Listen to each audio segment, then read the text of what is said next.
Gurur Brahma, Gurur Vishnu, Gurur Devo Maheshwaraha, Gurureva Param Brahma, Tasmai Shri Gurave Namaha, Tasmai Shri Gurave Namaha. Hari Om. Oh, not, no. Thank you so much. Thank you. So today I know there wouldn't be high attendance, but it is being streamed, so I'm hoping this is something our teachers go back to. For the past few weeks, we've been looking at the difference between a discussion versus an activity versus a workshop. Just technical in that a discussion is meant for one topic and exploring it, where the takeaways are given, the question is posed to the students, a conclusion is not given by the teacher until the end of that discussion. The students explore how that goes. That's the purpose of a discussion. Activity is also on one topic. In this one, though, after the solution has been presented, an activity is something hands-on or applicable that they work on where that comes to life. Something from their own lives is mirrored, some activity that way. A workshop, on the other hand, is several topics that have problems and solutions already given. They're bundled into one class. That's a workshop there, addressing various topics. So I know it sounds very technical and all these things. That's just different ways of looking at it, different teaching methods we can employ. Now, last week, the activity we did is in the teacher satsang. I was in Chitrakoot there. We had 4 of the most recent essays we've gone through, and as I think, looking at those essays, I identified problems and solutions that Gurudev presented. And this PDF is in the teachers' groups for you. Identifying those, the ask was, come up with either a discussion and a workshop and an activity based on these problems and solutions, how they're presented. That was one thing we did. Now, today, to round out this topic, I want to focus purely on preparation. In our framework that we have with the 4 quadrants, preparation is the first one, and I'd say the most important one for us. Without good preparation, no matter how talented we are in the art of making stuff up in class or winging it, does not work out. On the other hand, even if I'm not too confident in my ability to connect with the students, preparation goes quite a long way. Knowing the content especially. So the focus of today's section is simply the first part of that first quadrant within that topic of preparation.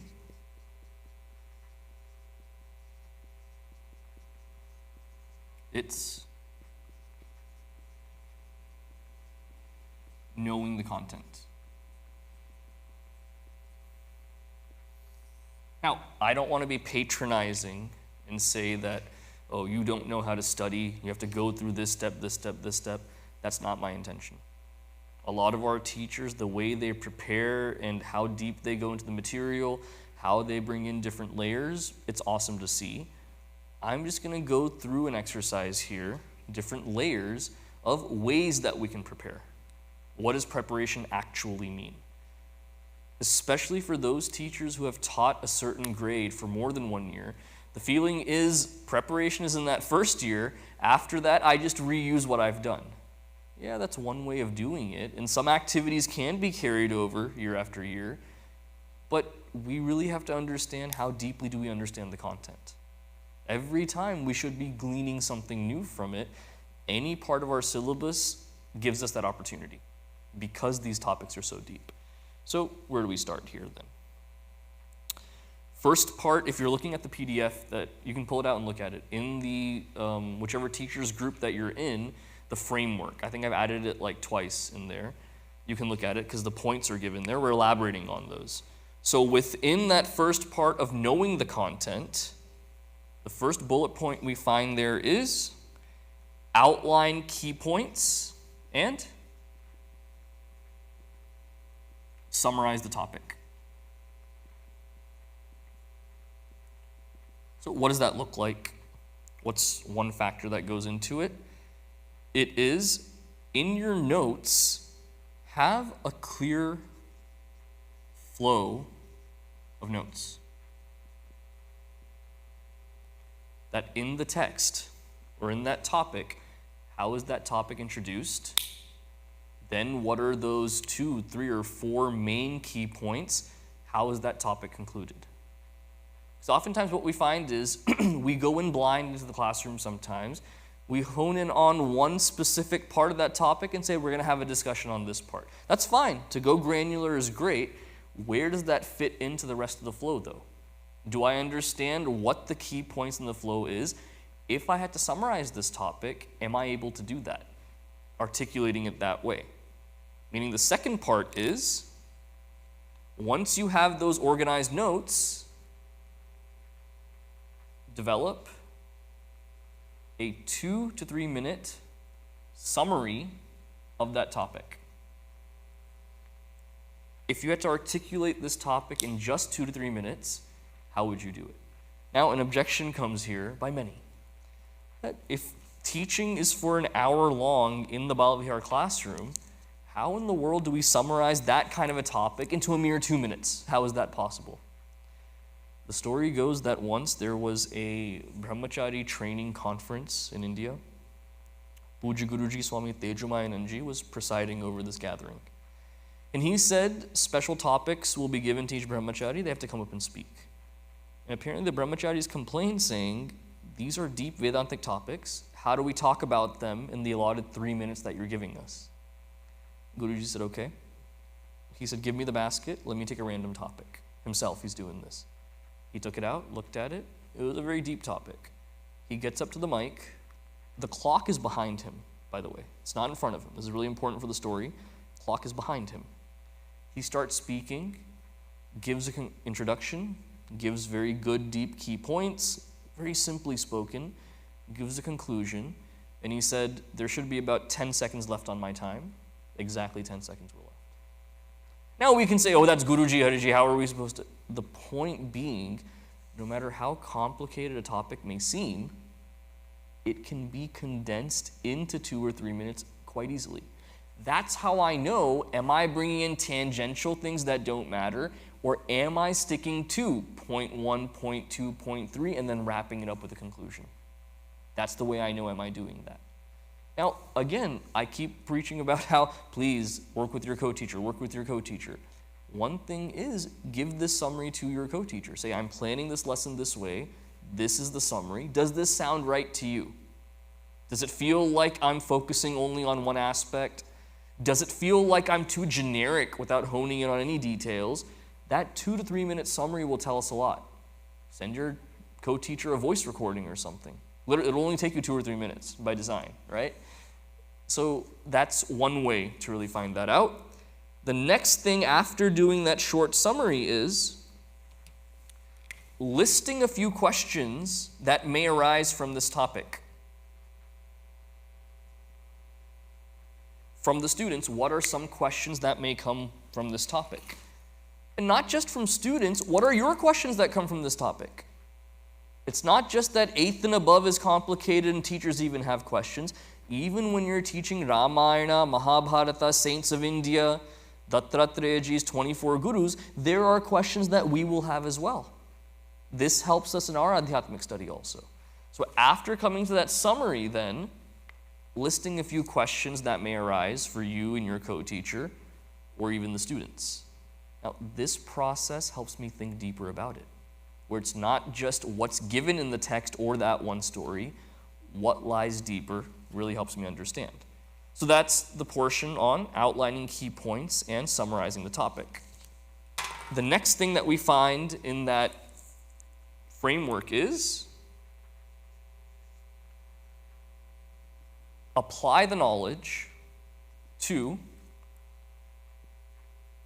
circumstances and situations that are real. What good is this knowledge if it remains remote, doesn't have any application for the student?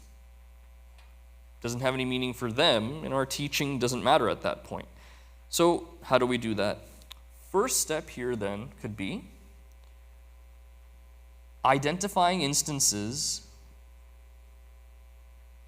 from our Hindu accounts. What do I mean by that? We can say Hindu accounts or Hindu sources. That means our Puranas, Itihasas, Gurudev's life journey, any regional folk tales that they are. All of this creates a cultural understanding as well. Because yes, relating to the students is very important. That'll come later, of relating to their lives. Our first foray has to be that Puranas and Itihasas, in any stage of our development, are very integral for our growth. It's not just that these stories are meant for kids, they sustain us throughout our lives. The Upanishads, Bhagavad Gita, the Veda, every knowledge piece given in these different texts, the audio-visual of that is what we see in Purana and Itihasa, quite clearly. So that may include even stories from Panchatantra. All of these different sources that we have, make it a Hindu source as your first example. And that builds a connection that creates that cultural awareness, cultural connection as well. Or else if all our examples are in this Lokika world of how we interact, that's good, that's practical, but the first application still has to be in that Hindu context. Now, if there are questions or objections, I'll go through this whole thing, then I'll have some questions for you, and then I'll open it up. Okay? So having that as the first part. Next, in this preparation part, again, we're not talking about teaching part yet. This is still all in preparation today. For yourself, describe a personal example that connects to this topic. Meaning, before I convince students that it's practical for them and personal for them, have I made it personal for myself at all? What is my thought on it? What thought does this trigger in me? What examples and experiences do I have that relate to this topic? That helps me dwell on it more. Now, will this example certainly be used in the classroom? May or may not, but that's immaterial at this point. For my own preparation, how do I connect with it? I have to figure out. Then I can go more deeply, make it connect with the students. That's one legwork that's there. And that helps me really understand what my understanding is, plus what is my view on this topic. All of this comes to light when I describe a personal example related to this topic for myself. Then the next step is formulating some examples for the students.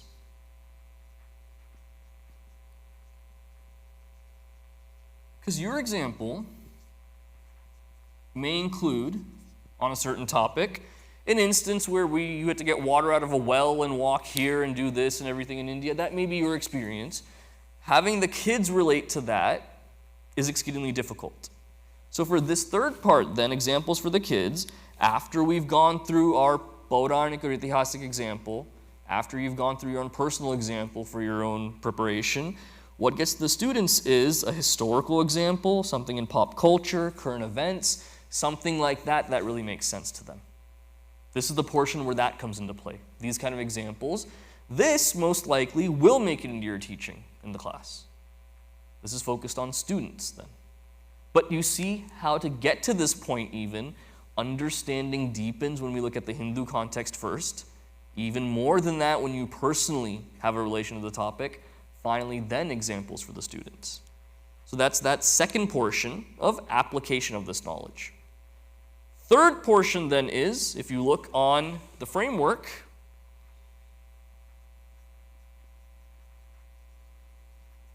interpret the content,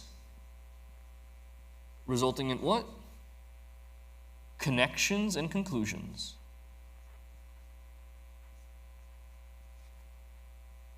Because as we said last week, even for a group discussion where the conclusion is not given right off the bat, you get to it eventually, as a teacher preparing, you and I have to have the conclusion with us though. We have to know where we're going at least, right? Someone's surprised that you're going to give them, you take them somewhere special. Like these boyfriends that propose to their girlfriends, they take them to some garden or something, not telling them where they're going, they take them there. She may not know where they're going, that guy has to know where they're going though, when they're driving. Like that, you're driving this bus, you have to know where you're going though. Come to those conclusions. Now, when it comes to interpreting and making these connections, one thing to see is this specific topic that you're looking at, how does it connect to past lessons that you've had? the preceding few lessons, how does it connect to future lessons that you have? Now, this is the kicker. Just like how people live paycheck to paycheck, when we're teaching as teachers, we live week by week, lesson by lesson. What comes up in 2 or 3 weeks usually does not matter to us this week. But when we see how connected our curriculum is, it has to matter. That is there some foundation I'm laying this week that bears fruit 2 weeks from now, something I can go back to? And if 2 weeks from now, if I said, oh, I should have said that 2 weeks ago in that other lesson, that would have helped, it's too late. Got to look at it beforehand a bit. And the same way, is there something we did a month ago that relates well here? Make that connection as well. Or else we forget things that have happened previously. So making connections to past weeks and future weeks to an extent, that really helps. Next part is infusing Gurudev into the topic. Making that Gurudev connection whenever possible. Not just because it's 108 years of his birth, but the fact that any of these topics that we have, chances are there is a written or video verbal commentary on it by Puja Gurudev. The more we expose our students to Gurudev's way of crystallizing this philosophy is imperative. Because the more we do that, the more they get exposed to who is the Guru that they're serving so diligently. Make no mistake, I am not a guru. Let's be very clear about that. Hari Chaitanya is not a guru. The one guru that exists for every mission member worldwide is Puja Gurudev Swami Chinmayananji. And what he's left behind with his written works, videos, that is something that we cannot dismiss when we're teaching Bal Vihar. Whenever relevant, even if it's a paragraph, even if it's a quote, bring that in and infuse that. That's a connection we need to make. Even if not making it into every single class, for us as teachers, we need to see that Gurudev connection. For our own sadhana as teachers, that is necessary. The more we understand and deepen our awareness of what Gurudev's message was, the better we become not just as teachers, but as sadhakas in this organization as well. That's necessary. And then the final thing I'll write today is deducing precise conclusions from this topic that segue into the very next topic. Because what we were looking at here was past topics and what comes up in the future, a few weeks away or so, have some kind of connection if it's available. Here it's where are we going from here precisely to the next topic next week. That kind of connection has to be there. Or else we just see it as a bunch of disparate topics. How is it even coming together? Self-unfoldment, for example, the order of the chapters that Gurudev presents is highly deliberate. One thing leads into another. Usually a question that we have on one section is logically answered in the next section. That's by design. Of course, Ramayana, Mahabharata, chronologically, yes, things happen after the other. That's self-explanatory. Even in Hindu culture, for those of you teaching 9th grade, in that section, in that curriculum, we clearly see how after we understand society as a whole, then we go into different festivals and how we practice this religion. Then it goes more into structures. Varna, ashrama, everything is given. Then we go into personal sadhanas. It's winnowing down from what the Hindu culture is broadly. We narrow into that sadhaka's journey. Understanding that and reiterating it really helps the students. If we look at the Dharma chariot, it seems like just one quality after the other that's given, but we see over these different layers, how are we fortifying ourselves further to follow that Dharma? How does that help us in different ways? Topics like this, we really see that connection. So this is the framework in a nutshell. Now, what I'd like you to do for a few minutes is get into your group. I mean, there are less people. I don't know how many are at Chitrakoot, but not too many here. Get into one group then, okay? And I'm thinking, let me give you a topic, and you see how you would go through this. How much time do you think it would take you to go through all of this? You don't have to spend too much time on every single layer here. Whatever I've explained, just take it as, 3 broad steps, the key points. application of it, and interpreting connections. Just 3 simple paragraphs you come up with. Each one not more than like 3 or 4 sentences, just for the sake of time. And let's say your topic is talking about the value of values. Meaning, there are so many people that don't go to Chinmaya Mission, people that I know, they turn out great. In fact, they're enjoying their Sundays unlike I am as a Balavihar student. I'm speaking from student's perspective. Convince me on the value of learning values. Learning math and physics can get me a good job and make me money. What money comes from values? That can be an objection. Convince me on the value of values. How would you, not make a lesson plan here, how would you prepare for that? What kind of connections would come from your personal end? What kind of Gurudev connections would come? What would you see as a past or a future topic of this? What are Hindu sources that talk about the value of values? And how would you summarize it really quickly in 2 minutes or so? So just about 20 minutes or so, not more than that. There's more to come after. Just a way for you to see, does this whole structure even make sense or check out? Because if it doesn't check out or make sense, I'll need to change something. That's my fault there. I need to go through and change it. I think it's an okay structure for now. Let's see how it works. So those in Chitrakoot as well, take about 15 to 20 minutes in one big group, because there are not many there either, I'm sure. Just go through the value of values.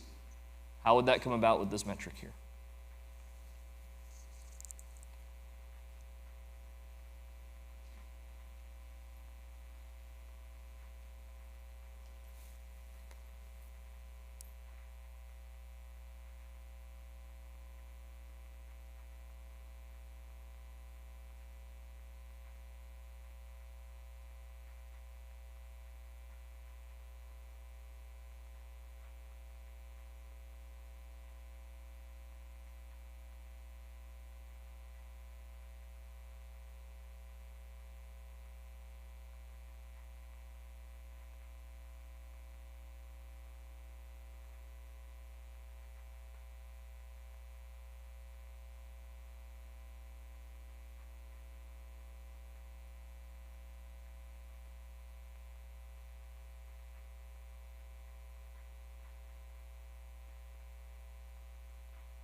Hari Om, take one more minute, say the 3 most meaningful words, and then we'll meet back again.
All right, let's share.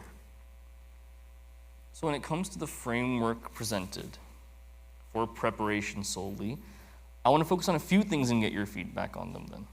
I know this was an expansive kind of topic, one that was not easy to get into, but I'm sure you did well. So the first part of this being, when it comes to that preparation stage, organizing a flow of thoughts or a 2 to 3 minute summary then, that next step. What would be that 2-minute summary? And in Chitrakoot, one of you presented to the whole group. Here, present it to us. What is that 2-minute summary then on this topic?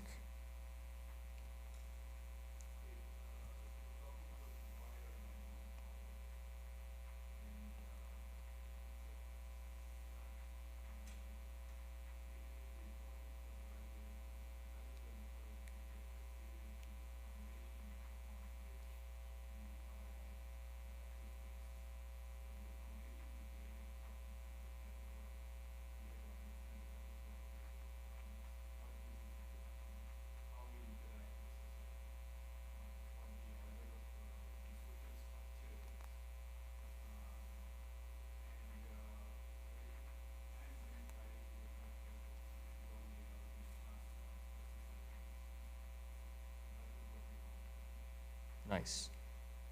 Now, Chitrakoot, wrap up that part. Waiting for them to wrap up. And then the next question to ask would be, what are some possible questions that students could have? You go through this whole flow with them.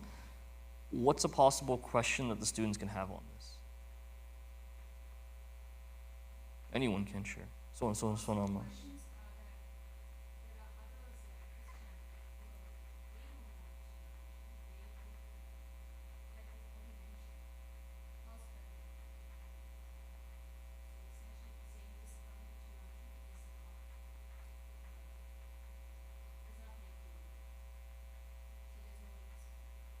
Right. So the objection could come up.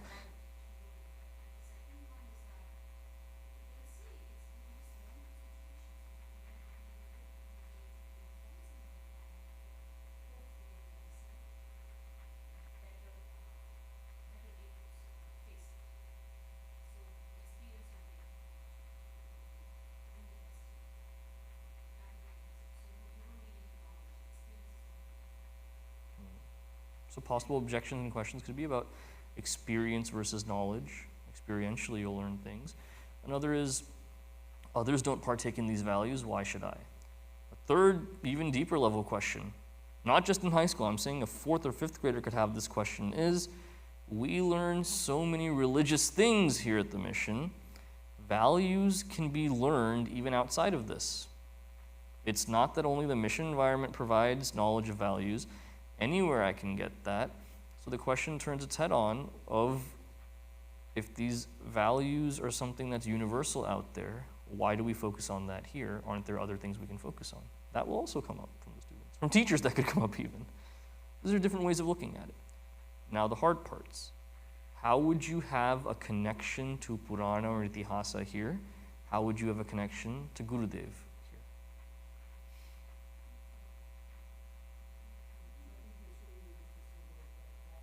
Mm-hmm. Example of Ravana.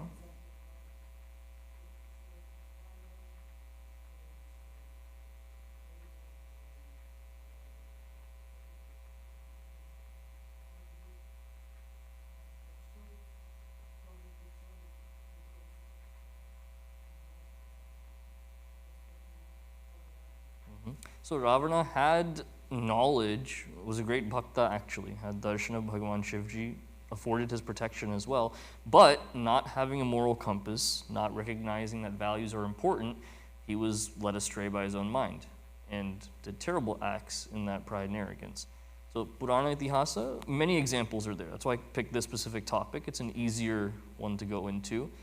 Now, straight specifically from a Gurudev connection is there. What is the value of values here that we find? Mm-hmm.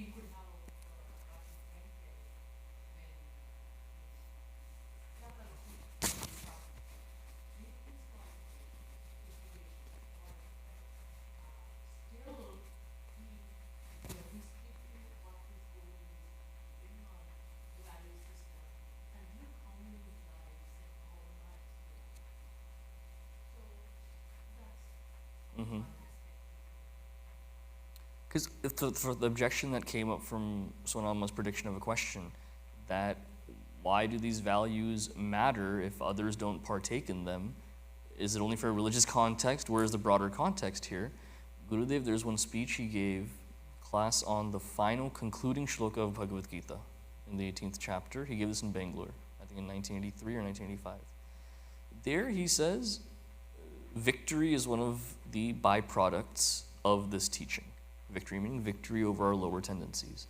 And he says, in society today, victory is just seen as election victory. No one cares beyond that. And the specific term he uses is amazing in there. He says, a politician with good values will live a decent life, making good things for the people. But the cheap, prostituting politicians of today, no values, is what he said. So he was never mincing his words with these things. So Gurudev connection there could be values not just in the religious context for personal growth, but like you pointed out in your summary in the beginning, society does not flourish until we have collective values that we all observe. So again, bringing in the connection to your summary as well, we can tie all these ends. So this whole exercise that we went through here, and past and future and things I won't get into because it was just like a disparate topic I wanted to have that's attainable by all grade levels, not just the ones that you're in. But the big thing to focus on here is preparation is necessary. Without this preparation, we set ourselves up for failure. Now, if you go through this exercise once, twice, or 3 times, the next time you won't have to do each step in depth. It'll just come to you naturally. You'll account for these different things, and you'll form that lesson plan. But without it, it becomes very difficult. Now, one final thing I want to address before ending for today. This whole semester, our topic in Teacher Satsang has been As I Think, those essays on nation building by Gurudev. Plus, for sustained weeks at a time, we've gone through the teaching framework and gone through different elements. Now, one sentiment from teachers is they're happy that we're doing this. They're saying we're thinking about teaching in ways that we haven't before. And going by this framework is really helping us, channel our thoughts and energies and helping us in that process. There's one other camp of thought, though. And I've heard this, whispers of this, some people saying it to me as well. So I want to address it today. That, when Swamiji would take these teacher satsangs, he would delve into an adhyatmic topic, something for spiritual growth. Hariji, you're just doing this kind of teaching stuff. This is not supposed to be a teacher's training. It's supposed to be a teacher's satsang. Okay? If you remember 2 years ago, before Swamiji had come to Saket, he was at Chitrakoot for 1 year. Remember that? At that time for teacher satsang for 1 whole year, the topic he took was Bharatiya history is what he took up. That giving teachers that context. And I know a lot of you still watch those videos on YouTube. His effort that year deepened our understanding so much. I reference those videos all the time. It's amazing what he did. That was a deviation from what he'd done in the past. He saw that the need of the hour was that without that historical context, we weren't able to infuse that cultural background into our teaching, let our teachers know this. In the same way, across the board, seeing this lack of preparation, seeing challenges teachers face, because at the end of the day, you are terrific doctors, engineers, lawyers, whatever you are. We're not all teachers, though. So how can I blame and say, they don't know how to teach? They haven't been given a framework to teach then. Let's equip our teachers that way. So for those who say that, okay, this is not useful, this whole thing, you're free to have your opinion. All I would humbly ask is, don't influence your fellow teachers that way, though. So I'm hearing lots of talks of other teachers catching on to that idea, ones that would benefit from this, and then saying, no, I'm not going to come because it's not necessary. Keep those thoughts to yourself, then. The one person to go to about those thoughts is me. And be rest assured, if you come to me with that objection, that this is not necessary and everything, I'll hear you out. I'll hear you out. Also be ready that I will also ask you, how often do you send a class update? How much do you prepare for class? Are your students responding to you in the class well? Because if that's not done, there's really no standing to say that this doesn't work. This is meant for you at that point then. So I know where these whispers are coming from and things, and it's fine. We're all entitled to our own opinions. We have 250 teachers. Without diverse opinions, we would not be as strong as we are. All those different opinions make us a better institution. I firmly believe that. But before we knock the process that we're embarking on, let's make sure we're meeting our responsibilities. That's all I would say. So with that, have a fantastic Thanksgiving break. Stay healthy. There's a bug going on. It's COVID for some people. It's just a flu for some. I don't know what it is. But please stay healthy, especially if you're traveling. And we'll see you not next Sunday, but the Sunday after that. Om Shanti Shanti Shanti Harihi Om Shri Guru Pyo Namaha. Harihi Om.